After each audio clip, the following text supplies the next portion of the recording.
oduu teenyaa jalqabaatiin balaa konkolaataa godina Baaleetti mudateen maatii tokko keessaa daa'imman 4 lubbuu dhaban. Konkolaataan balaa kana geessise daa'imman manatti itti seenee fixees jedhame. Balaa rifaasisaa Baaleetti mudate kana bal'inaan dhageessu. Oduu biraatiin dhibee hamaadhaan qabamuun rakkachaa kan jiran Maastar Abinnat haadholeen Itoophiyaa akka isaaf waaqa kadhatan gaafate. Gara laafeessi Itoophiyaa Maastar Abinnat miiliyoonota akka fayyanii jiraatan godhanis amma immoo dhibee hin beekamne faana qormaata keessa galuu ibseera. Maastar Abinnat maaltu mudate bal'inaan dhageessu. Oduu biraatiin rakkoo nageenyaa naannoo Gambeellaatti dhiheenya mudate wal qabatee namoonni 18 to'ataman. Namoonni kun akkamiin to'atamanii gabaasa bal'aa qabna. Oduu teenyaa xumuraatiin Oromiyaatti waggaa waggaadhaan namoonni 1,000 haga 2,000 dhukkuba HIV/AIDStiin lubbuu isaanii dhabaa jiru jedhame. Kana malees namoonni dhibee kanaan qabaman yeroodhaa gara yerootti dabalaa akka jiran biiroon fayyaa Oromiyaa ibseera. Bal'inaan dhageessuu akka mooltan daawwattootaaf hordoftootaan olee Global Media. Oduu odeeffannoo keenya galgala kanaa qabannee dhufneeti jirra. Odeeffannoo keenya ijoo isaan madaggeessan guutuu isaa isin biraan geenya. Haga xumura sagantaa keenyaatti dhaggeeffachuun yaada qabdan gara koomentiitiin nuuf barreessaa. Viidiyoon keenya namoota baay'ee biraa akka dhaqqabuuf immoo like, share, subscribe godhuun dagatinaa isiniin jenna. Kallattumaaniin gara gabaasa bal'aatti isin qajeelcha. Oduu teenyaa jalqabaatiin balaa konkolaataa godina Baaleetti mudateen maatii tokko keessaa daa'imman 4 lubbuu dhaban. Konkolaataan balaa geessise daa'imman manatti itti seenee fixees jedhame. Haaluma kanaan konkolaataan UD jedhamuu fi cirracha fe'ee deemu daandii irraa maquudhaan mana namaa seenee daa'imman sana akka galaafate himameera. Itti aanaa Inispeektar Yaareed Taaddasaa qindeessaan nageenyaaf to'annoo tiraafikaa aanaa Diinshoo raadiyoo Bisraatiif yaada kennaniin muddee 3/2018 naannoo sa'aatii 11tti balaa konkolaataa ulfaataa naannichatti mudatee lubbuun daa'imman 4 darbuu mirkaneessan. Hundi haadhaaf abbaa tokkorraa daa'imman dhalataniis jedhame. Konkolaataan UD guddaadha jedhame kan lakkoofsi gabatee isaa 352420 ET ta'e cirracha magaalaa Asaasaa irraa fe'ee gara godina Baalee aanaa Diinshoo deemaa utuu jiru tasa karaa irraa maquudhaan aanaa Diinshoo ganda hawaa keessatti qe'ee mana jireenyaa tokko akka seenee fi balichaas akka geessise ibsame. Balaa konkolaataa kanaan ijoollee dhiiraa 3, shamarree 1 fi konkolaachisaa dabalatee walumaa galatti lubbuu namoota 5tu dabree jedhe Taaddasaan. Balaan konkolaataa akkasii Itoophiyaatti haarawaa ta'uu baatus inni ammaa kun baay'ee rifaasisaa kan taasisu immoo maatii tokko manatti itti seenee konkolaatichi galaafachuu isaati. Wayita daa'imman 4 bakka tokkotti dhuman maatiin isaanii eessa akka jiran ammaaf wanti ibsame hin jiru. Itoophiyaan balaa konkolaataatiin guyyaatti namoota 14 waggaatti immoo namoota 5,100 ol akka dhabdu qorannootu mirkaneessa. Sababoota balaa konkolaataa Itoophiyaatti hammeessan jedhaman keessaa tokko konkolaachiftota yoo ta'an, lammaffaa immoo dhiphinni daandii deddeebi'iin komii kaasa. Sadaffaa rakkoo konkolaataa mataa isaatii jedhu namoonni dhimmicha qoratan.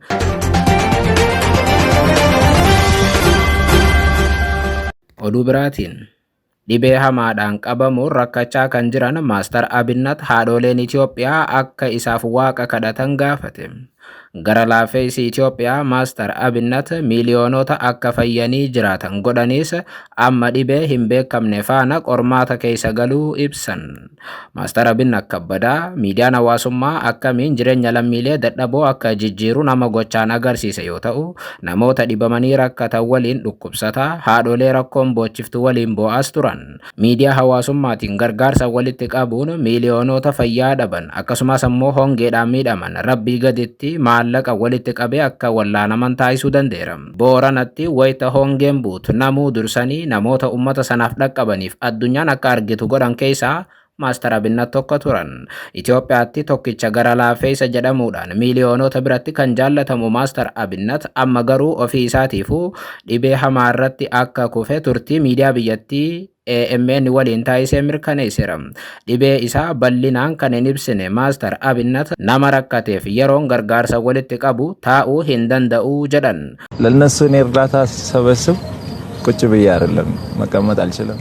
nama dhibameef rakkate meeqa waliin rakkate lafaa kaasuu kan danda'e Maaster Abinnat faallaa kana sababii waa'ee dhibee kootii dhoksuu barbaadeef nama rakkisuu waaniin hin barbaanneefi jechuun dubbataniiru. Maaster Abinnataaf gaaffii miidiyaa biyyattii waliin taasisaniin baatii tokko osoo hin guutin birrii miiliyoona 30 ta'u walitti qabuudhaan namoonni 5 gara biyya Hindii deemanii akka yaalamanii deebi'an taasisuu danda'eera jedhan. Anamma dhukkuba qoratamee hin beekamne keessaan jira. Dhukkubni na dhiphisu kun qorannoodhaanis hin argamu. Ofii kootiifillee of dhabaa xiinsammuudhaanillee miidhamaatiin jira jedhan. Afgaaffii kanaan በምርመራ የማይታወቅ ታማሚ አንተ ትሆናለህ። ብትመረመር በሽታው አይገኝም አንተ ላይ ህመሙ አይታወቅም፣ ግን ሳይኮሎጂካሊ ትጎዳለህ። አይምሮን እያጣህ ነው የምትመጣው፣ ራስን እያጣህ ትመጣለህ። የሆነ ሰዓት ላይ ሳትትልና ራስን ትረሳለህ። hagam keessi isaa dhibamee qaamni isaa irratee uffataan of dhoksee deemuu barbaadullee amma garuu akka dhibamee irraa beekamu jalqabuu ni kaasam.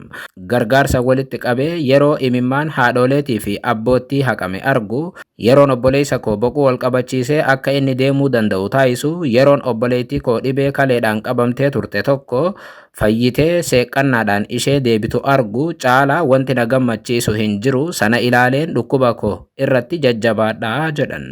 እነሱ ደግሞ ተፈውሶ ሲመጡ እኔ እበረታለሁ።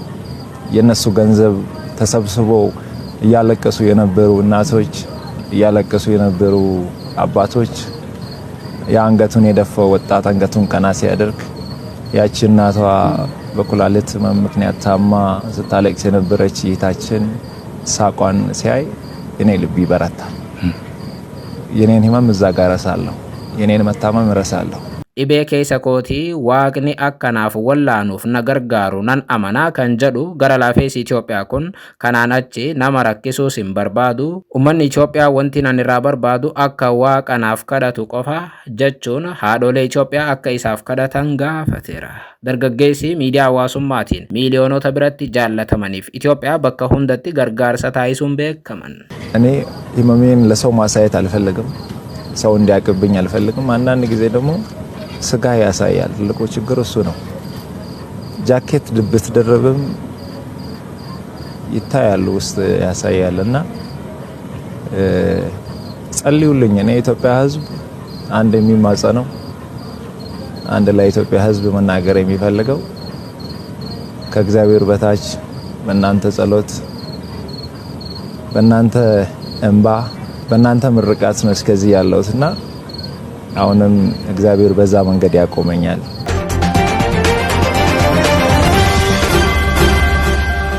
oduu biraatiin rakkoo nageenyaa naannoo Gambeellaatti dhiheenya mudatee wal qabatee namoonni 18 to'ataman.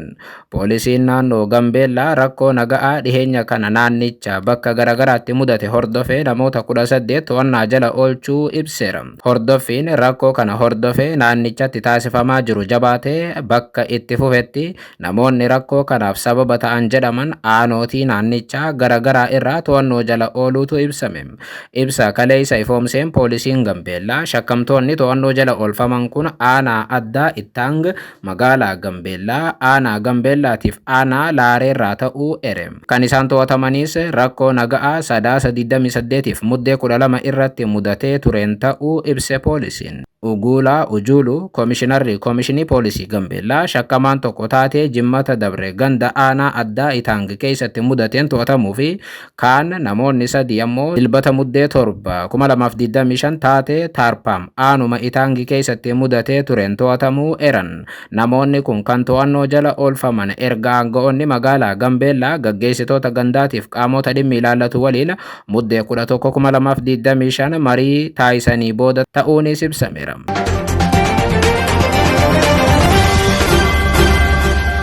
Oduu itti aanuun Oromiyaatti waggaa waggaadhaan namoonni 1,000 haga 2,000 HIV/AIDSdhaan lubbuu isaanii dhabaa jiru jedhame.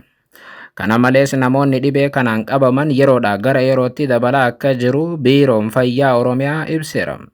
Guyyaan HIV/AIDS marsaa 37ffaan sadarkaa naannoo Oromiyaatti qindeessummaa Biiroo Fayyaa Oromiyaatiif Waajjira Eegumsa Fayyaa Bulchiinsa Magaalaa Mojootiin dhaadannoo rakkoolee dandamachuun ittisaa fi to'annoo HIV/AIDS itti fufiinsa qabu haa mirkaneessinu jedhuun sirnoota garaagaraatiin akka kabajame ibsame.